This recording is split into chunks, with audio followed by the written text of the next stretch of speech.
অতিথিবৃন্দদের ধন্যবাদ জানাচ্ছি। মঞ্চে বরণ করে নেওয়ার জন্য আমাদের হিল উইমেন্স ফেডারেশনের সভাপতি আজকের এই জনসমাবেশে প্রধান অতিথি হিসেবে উপস্থিত রয়েছেন দীর্ঘ 2 যুগের অধিক রক্তবাহী সশস্ত্র সংগ্রামের মধ্য দিয়ে 1997 সালে 2রা ডিসেম্বর পার্বত্য চট্টগ্রাম চুক্তি স্বাক্ষরিত হয়েছিল।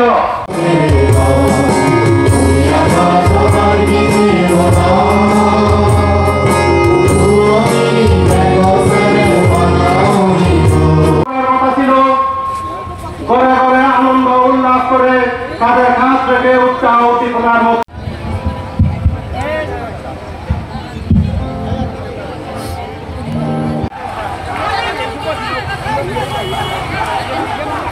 আমাদের এই গণসমাবেশে মিছিল নিয়ে এই মুহূর্তে এগিয়ে আসছেন